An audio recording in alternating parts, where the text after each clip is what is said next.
Speak on it with who you with, Kirk, though. I'm out. I'm out. I'm out. I'm out. Welcome to Speak on it with who you with, Kirk, though. I'm M. I'm M. I'm M. Welcome to Speak on it with who you with, Kirk, though. Welcome to Speak on it with who you with, Kirk, though. I'm M. I'm M. I'm M. I'm M. Welcome to Speak on it with who you with, Kirk, though. Welcome to Speak on it with who you with, Kirk, though. I'm M. Welcome. I'm M. Welcome. I'm M. Welcome. I'm M. Welcome to Speak on it with who you with, Kirk, though. Welcome to Speak on it with who you with, Kirk, though. I'm M. Welcome. I'm M. Welcome. I'm M. Welcome. I'm M. I'm M. Welcome to Speak on it with who you with, Kirk, though. Welcome to Speak on it with who you with, Kirk, though. I'm M. Welcome. I'm M. Welcome. I'm M. Welcome. I'm M. I'm in. Welcome to Speak on it. Welcome to Speak on it. I'm in. Welcome to Speak on it. Welcome to Speak on it. I'm in. Welcome to Speak on it. Welcome to Speak on it. I'm in. Welcome to Speak. Welcome to Speak. I'm in. Welcome to Speak. I'm in. Welcome to Speak. I'm in. Welcome to Speak. I'm in. Welcome to Speak. I'm in. Welcome to Speak. I'm in. Welcome to Speak. I'm in. I'm in. Who you with, Kirk, dog? Welcome to Speak on it with who you with, Kirk, dog. I'm M. Who you with, Kurt, dog. Hopefully everybody had a great day today. Hopefully you got out and took advantage of early voting today. Today was the last day for early voting. The election will be held on Saturday, June the 5th. So make sure if you haven't voted in the runoff election that you go out and please let your voice be heard. You're saying you want changes. You want to protest, you want to march, want to boycott, well, add voting onto that list because this would be a great time to let your voice be heard, to be able to make a change in this world. So, man, welcome everyone on Facebook, YouTube, Periscope, Twitch, Twitter, D Live as always in the house, kicking it live. You can live chat with us during the show, during live shows. You can always chat with us and let us know your opinion. This is a platform for everyone. We may not agree on everything, but that's okay. As long as we're respectful to everyone. And also, we come in with facts. We can get along real good. So you're welcome to chime in anything that we talk about, or if it's something that you have you found out about that you would like for us to speak on. So you can always do that. You can chat live with us in the chat room and go from there. Today we're going to hit on a couple of stories. Hurlburt Field is an airman out of Florida. We're going to hit on him tonight. Herbert. And then Sophie Hartman, we're going to hit on her also. Go through all the trouble of adopting a child. And then you put this child in all these different pains to have these different surgery that is not needed. We're going to hit on that tonight. Then we're going to talk about this Alabama teacher. I believe I mentioned her last week about she was accused of having sexual relationship with her student, with a student. We're going to hit on that tonight. And then we're going to talk about Christopher Kelly. He took part of allegedly took part of the riot on January 6th at Capitol Hill. So we're going to talk about that tonight also and the update on that. And get your opinion about what you feel that should or shouldn't be done in this situation. So we'll hit on all of that tonight. So we got kind of a busy night, but we're going to roll through it because I'm still in pain. So I'm here, but trust me, I'm fighting through it. So definitely we'll do that and see where we go from there. So um, man, this is so crazy. This actually came out and the other day it came out, which is crazy. Here it is, you in the Air Force, and um, now I'm sure by being in the Air Force, you must be a crazy individual to, or any individual actually, to uh,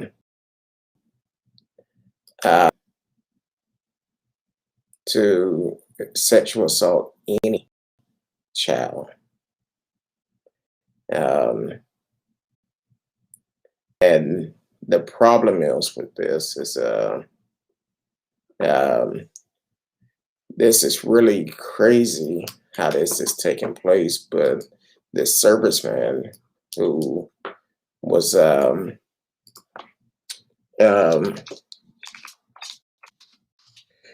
actually went and met a young girl, 11 years old.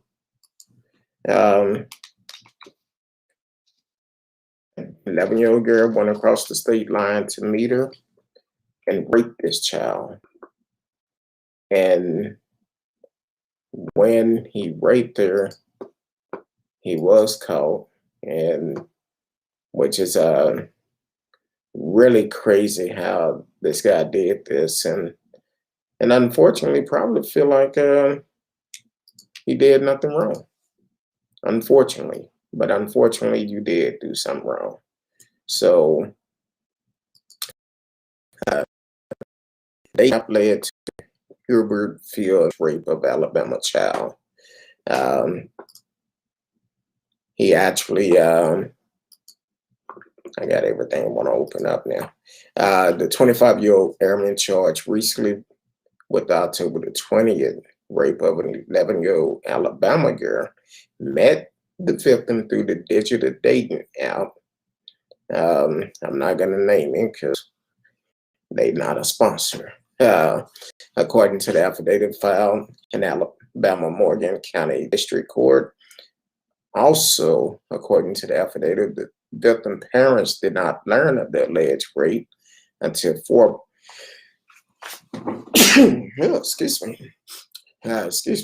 until 4 months later was when the parents found out about it. And so they found that about it 4 months later, and that's when everything came about, when her father intercepted a friend request posted by the man charged in the case, Air Force Senior Airman Keith Williams of a Hurlburt Field maintenance squad. On a Facebook page the father had set up some time before for his 3 children. The page profile include a photo of the 3 children, and the victim father saw the friend request February the 12th and posting as his 11-year-old daughter, responded by asking, "Do I know you?" According to the affidavit, Williams responded with the name, which they kept the name out from such and such. He went on to describe what the victim was wearing on the night of the incident in detail about the backyard of her home.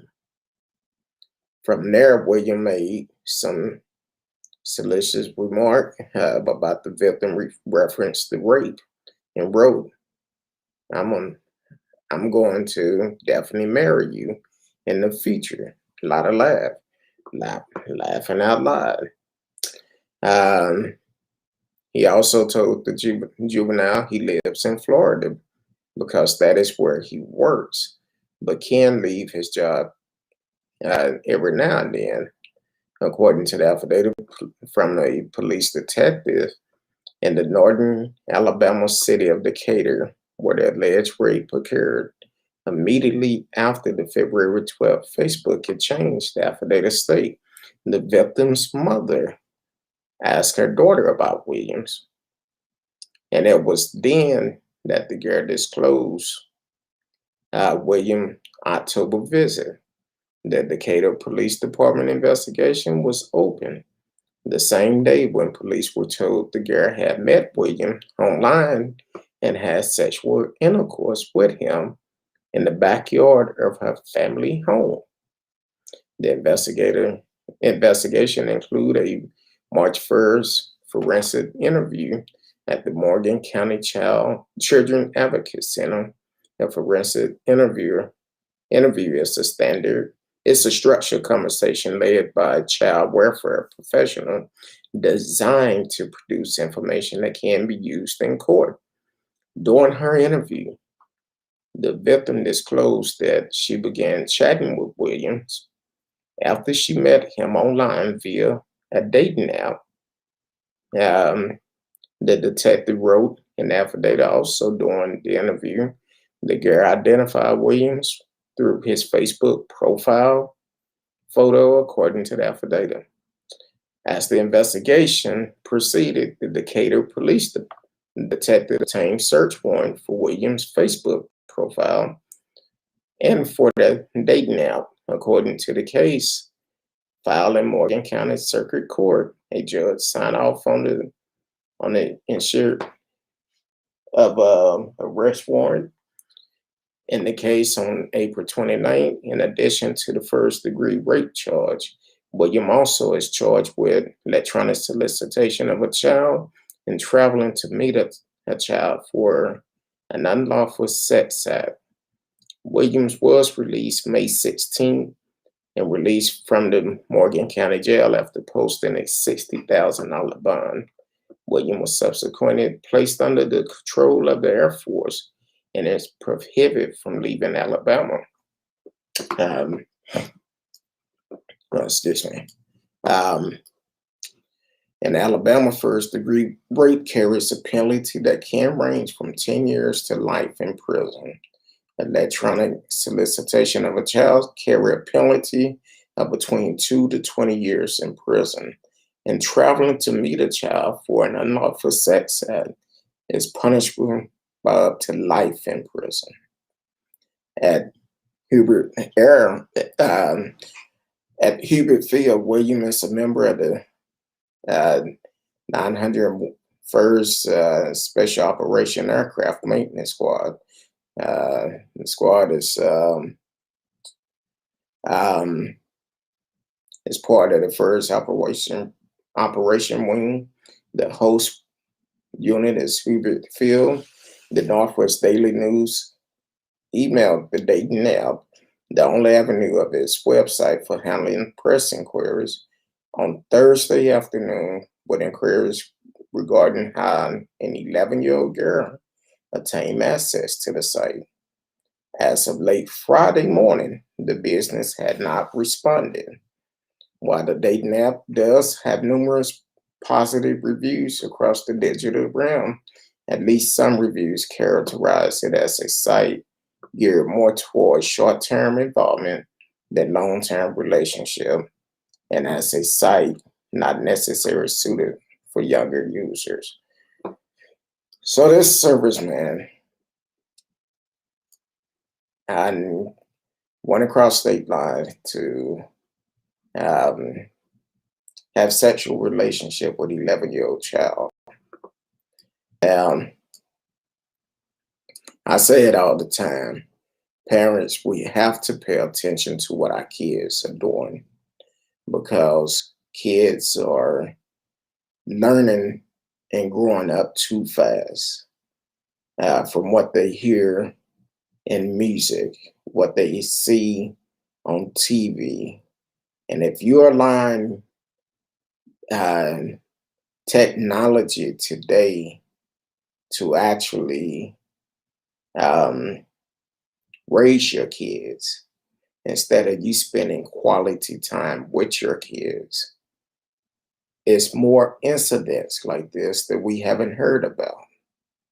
And that's why it's so important that we actually pay attention to what's going on in our kids' life.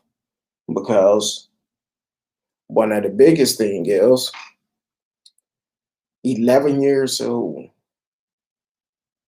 11 years old, invited this man to her home, not knowing who this dude is. This dude could have came in, killed her and the entire family. But for some reason, she trusted that he was a good guy. But you don't know that. He can't be good if he's coming to meet an 11-year-old child and to have sex in the backyard.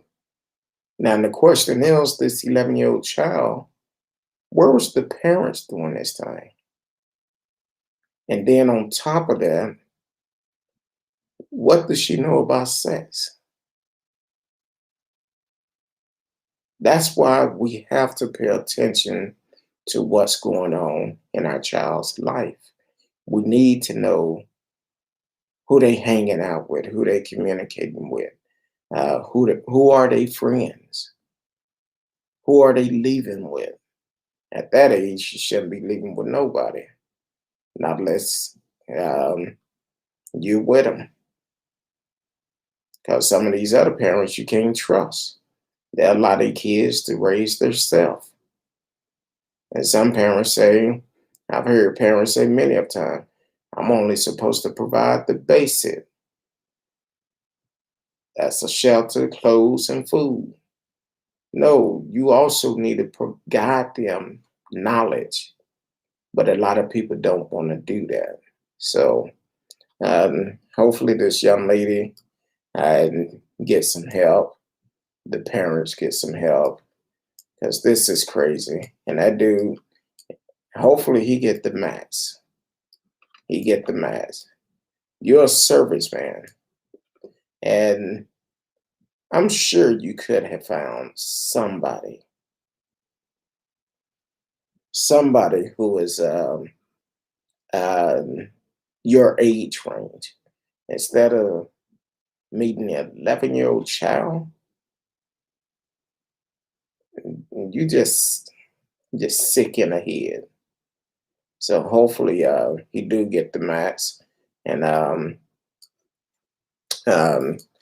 go from there. Excuse me.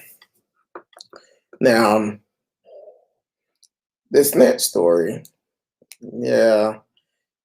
Sophie Hartman. This is just crazy. You went through all of those things, whatever it costs to adopt a child, to basically torture the child, allegedly torture the child. This is from the Law and Crime, a Dan Abrams production. Woman subject adopted daughter to unnecessary feeding tube, wheelchair, hundred of medical appointments, authorities said. Now, a woman is charged with subjecting her adopted daughter to unnecessary and sometime invasion medical aid, including a feeding tube and wheelchair. Washington State woman Sophie Hartman, 31, had the 6-year-old girl go to more than 474 medical appointments since 2016, said King County authorities in the criminal complaint. Hartman first went to Zimbabwe after her freshman year in college on a month-long mission trip. She said in 2019 interview with King 5, that was when she came across the girl, an orphan aged 3 weeks. Hartman said she had already been fostering the child. Older sister, she adopted the girls, but claimed to notice that the younger sister body acting strangely, either very limp or very tight. Doctor found significant brain damage, she said. Hartman, however, referenced a disagreement she had with medical expert about the girl's condition. She complained to the neurologist about the child suffering seizures, she said. The girl underwent EEG, but the doctor said they did not see anything, she said. There's been time where she was like literally totally paralyzed. And I go to her doctor and be like, I know she's walking right now, but she was literally paralyzed all day yesterday, she said. And they'll be like, no, that's not possible. But she insists the child could not move. Hartman once spoke at a Make-A-Wish Foundation fundraiser.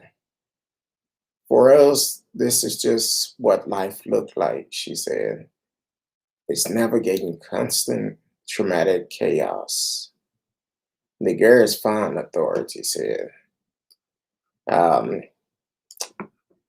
they removed her from Hartman custody in March during a 16-day stay at Seattle Children's Hospital. She could eat and drink on her own, could go to the bathroom without medical aid, was able to run and walk without orthopedic uh, braces, and had no need for a wheelchair, they said. Investigator also voiced concern about Hartman's ongoing treatment, saying she sought palliative care for the girl and told her educator at the school that the child could leave us anytime. The defendant made internet search for songs for sick kids, best song for cancer patient, and funeral song, they said. Hartman is charged with assault of a child in the first degree and attempted assault of a child in the second degree. Her attorney denied wrongdoing, saying the child lives with a rare neurological condition diagnosed and treated by doctors at Duke University Medical Center. Ms. Hartman's child was diagnosed with a rare neurological disease, altering hemorrhage of childhood by one of the few expert pediatric neurologists in the world from Duke University and by neurological at Mary Bridge Hospital in Tacoma, Lawyer Adam Shapiro and Jessica Goldman wrote in a joint statement. The child has been elevated and treated by the doctors at Duke for 3 years. Contrary to alleged at the King County prosecuting attorney, the child diagnosis was made by more than one doctor is legit, and it's a base assumption and records beyond the report and information provided by Ms. Hartman. I don't know. Some people would do anything for attention. We've seen this plays out on TV shows. We've seen it plays out in real life where people would send their child through several medical treatment, even though there's nothing wrong with that child. Now, some people will also come in and they'll demand that something is wrong, then later find out it's nothing wrong. I believe here in Dallas, a mother did the same thing a couple of years ago because she was upset at her ex. And luckily the ex ended up getting custody of his child, and the mother ended up going to jail. So you gotta know who you're dealing with.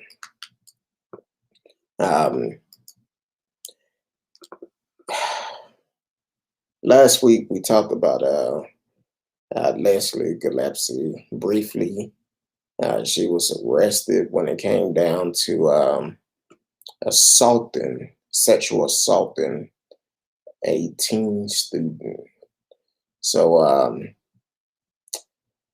Alabama teacher shoot herself 2 days after arrest for sex with teen students. Uh, the 2019 Teacher of the Year faced rape and sodomy charges. Now, some people say, "Oh, she Teacher of the Year 2019." That don't mean a thing. She's still human. So, a teacher in Alabama has died by apparently um, suicide 2 days after being arrested for having sex with teen student. Leslie Gillespie, 44, was found dead at her Hillsborough home on Saturday morning from what authorities said was a self-inflicted gunshot wound. Um, that's, hey, some people don't know how to deal with it. They do the crime, but they don't know how to deal with the consequences. They don't think that far before they actually do these things. So that's a problem within itself because you got to realize anything that we do in life is always a consequence behind it. And unfortunately, hers was going to be jail time, but she didn't want to see a day in court, and she took the easy way out. Praying for her family, but um, leave the kids alone. Leave the kids alone. Um, Now, this next story is kind of strange, and I think it's kind of setting the tone to a lot of other cases. That terrorist attack that happened January 6th. It's actually one of those situations where prosecutors are starting to drop certain cases. Now, the first one um, that they're looking at dropping. Say prosecutors seek to drop first Capitol riot case. Um, the case against Christopher Kelly of New York City is the first of nearly 500 stemming from the Capitol to collapse for lack of evidence. Lack of evidence. Um, Federal prosecutor told a federal judge Tuesday that they intend to drop a Capitol riot case against a New York man accused of having been inside the Capitol during the siege in January. It is the first of nearly 500 Capitol riot cases to collapse for lack of evidence. The man, Christopher Kelly of New York City, was arrested January 20th after the FBI said a paid confidential informant told agent that Kelly was posting material on a Facebook Messenger app about the riot and his plans to be in Washington on January 6th. The information said a photo taken inside the Capitol was also posted, according to the FBI. In the charging document filed in court, an FBI agent said, "I believe the message and image reflect that Chris Kelly was using this account to inform associates that he had breached the Capitol and was inside." The court document accompanying the charges include photos that the FBI said showed Kelly on the Capitol ground, but they did not include any further indication that he entered the building. Other riot cases have included data from cell phone service provider indicate that defendant phones were inside the building. This case did not, nor did it include any photo of Kelly himself inside the Capitol, or offer any direct proof that he was among the rioters. I've been seeking to drop the case Tuesday. A prosecutor wrote that upon reflection of the fact currently known to the government believed dismissal serves the interests of justice. The motion to dismissal said the government and defense counsel have discussed the merit of the case. Kelly's attorney, Edward McMahon Jr. of Middleburg, Virginia, had no comment. So he posted photos and they decided not to press charges. Now, the thing is, if he's posting these photos and making it seem like he's there, but he wasn't there. Now, also, his brother is the ex-New York City police officer that was arrested also. Now, I don't know who was sending him the photos as fast as they was coming in, but they saying he wasn't in there. So they looking at dropping those charges. Now, I don't know if they're gonna drop them or not, but they feel like that's the best interest for it. I don't know for sure. But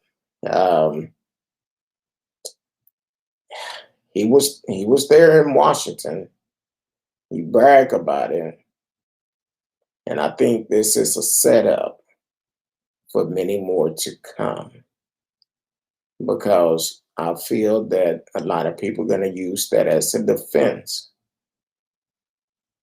I wasn't there. I just said I was. And that's not the way it should be. And you went along with this, but now your attorney going to try to come up with a way to get you off. And that's basically what's going on with this guy. And then on top of that, welcome to the show, Charlotte Wesley, watching on Facebook. Now, it's going to be a lot of other defense come up. Like last month, we talked about Foxitis or something, where they watch too much of Fox News. They trying to use that as a defense. And I think what they're doing on this is going to open up more doors where people can actually try to use a defense. I don't know if the guy was there or not, but let the record be known, he was in Washington. He was posting pictures as if he was in the Capitol, saying we just breached the doors and all of this. Well, you put your own self in that position. Nobody did that. You did. So, so that's the way I look at it. Welcome to the show, T Cal. Thank you for always tuning in. So that's the way that it basically come down. They're gonna use anything they can as a defense to get out of this. But I still truly believe that if you took part of this and you was in the Capitol, Capitol Hill, you need to be held accountable just like any other terrorist would be. You should be currently in jail with no bail. You shouldn't be able to go on trips. You shouldn't be able to be at home with your family. You should not be given any other special privilege than what any other prisoners would get, because it sent a message. It sent the wrong message about what America stands for. Because if someone else from a different race or country do a terrorist act, guess what? Now that's going to be their defense. So I think it should be equal justice across the board, and then come along and hold them accountable, because they did go in there. That's what they wanted to do. That's what they talked about. So yeah, they should be held accountable. Um, so that's the way I feel about it. But a lot of people may feel a little bit different. And oh Lord. uh, yeah, this is crazy. So uh, the clown endorsed a clown here in Texas. Donald Trump endorsed Greg Abbott for re-election. I don't know why they did it or anything like that, but that just don't. mm. I told y'all Greg Abbott would do anything Trump say, and he endorsed him for a re-election. Um, yeah. Oh well. I'm not gonna waste no time on that tonight, but um, that's what we had tonight. I'm still in a lot of pain. Hot showers and icy hot is working pretty good in the ice packs I've been putting on. Um, so other than that, I will see y'all tomorrow night. Um, if the good Lord say the same, I'm gonna try to get some rest because I'm still hurting, and hopefully, I'll be feeling much better tomorrow. So until tomorrow night, I appreciate it. Love each and every one of you. Until then.